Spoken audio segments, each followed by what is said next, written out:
रजनी को बचपन से ही पेंटिंग का बहुत शौक था। वो हमेशा से ही पेंटर बनना चाहती थी, पर उसके माँ और पिताजी ने उसको कभी भी इस चीज के लिए सपोर्ट नहीं किया और उसकी शादी नीरव से हो गई। नीरव रजनी को बहुत प्यार करता था, पर रजनी हमेशा चुपचाप ही रहती। वो इस शादी से खुश नहीं थी। वो ये शादी नहीं करना चाहती थी।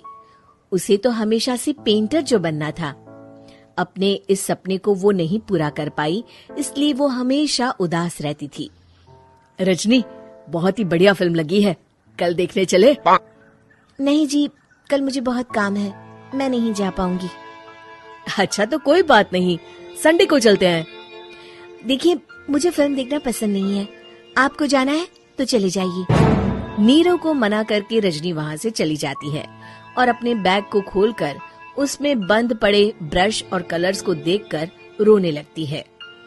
रजनी, चलो ना कहीं बाहर खाने चलते हैं, कुछ तुम्हारी पसंद का। जी, मुझे नहीं जाना, मेरी तबीयत ठीक नहीं है। रजनी वहाँ से चली जाती है। नीरव को समझ नहीं आता कि रजनी उससे इतना दूर क्यों रहती है। वो जब भी उसके साथ वक्त बिताना चाहता है, रजनी कोई ना कोई बहाना बना देती है। एक दिन घर पर कोई नहीं था।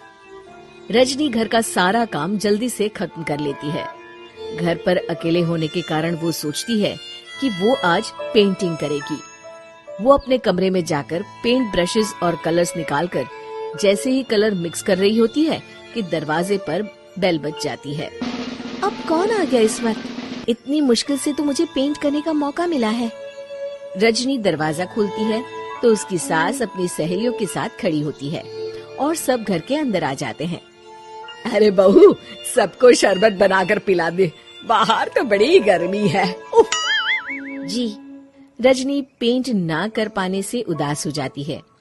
उसे गुस्सा भी आ रहा होता है कि उसने इस शादी के लिए हाँ क्यों कह दी। वो रसोई में जा रही होती है कि उसकी सास उसे रोकती है। बहू, सबके खाने का भी इंतजाम कर लेना, आज का लंच तो ये सब यहीं करेगी। हाँ। रजनी बिना कुछ कहे रसोई में चली जाती है। सबके लिए खाना बनाती है।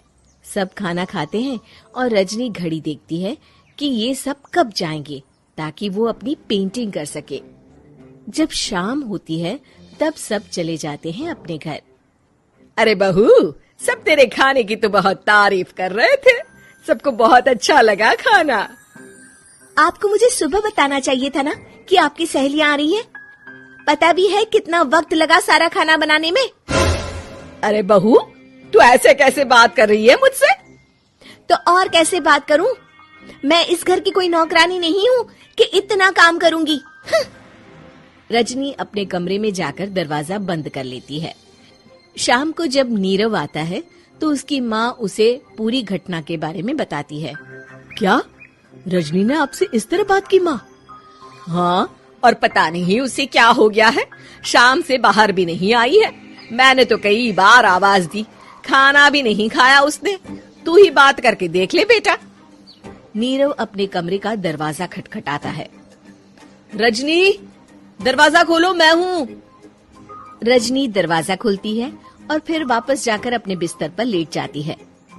रजनी, माँ से बात करने का ये क्या तरीका है? मैंने कोई गलत बात नहीं की है। अरे तुम क्यों ऐसे बर्ताव कर रही हो सबके साथ? क्या तुम इस शादी से खुश नहीं हो? रजनी कुछ नहीं बोलती। अरे बताओ मुझे रजनी, क्या ये शादी तुम्हारी मर्जी के खिलाफ हुई है? हाँ, मैं ये शादी कभी नहीं करना चाहती थी। तुमसे क्या, मैं किसी से भी शादी नहीं करना चाहती थी। रजनी रोने लगती है। चुप हो जाओ रजनी, बताओ मुझे, तुम क्यों नहीं करना चाहती थी शादी? रजनी बेड के नीचे से अपने पेंटिंग्स, कलर्स, ब्रश, पेपर्स निकालती है।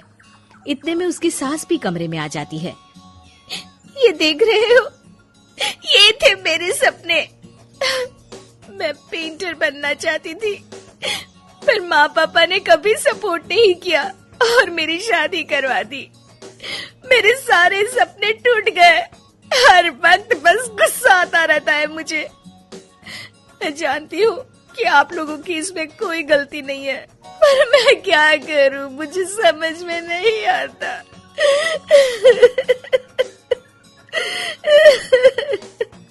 रजनी फूट फूट कर रोने लगती है। मुझे माफ कर दीजिए, आप दोनों के साथ मैं बहुत बुरा बर्ताव कर रही हूँ। अरे रजनी बेटा चुप हो जाओ तुम।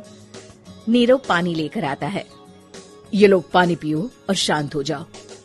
रजनी पानी पीती है और उसकी सास पेंटिंग्स देख रही होती है। अरे नीरव, हमें तो पता ही नहीं था कि हमारी बहू कलाकार है। अरे कितनी अच्छी पेंटिंग्स बनाई है, देखो तो। ये वाली तो मैं अपने कमरे में ले जाऊंगी।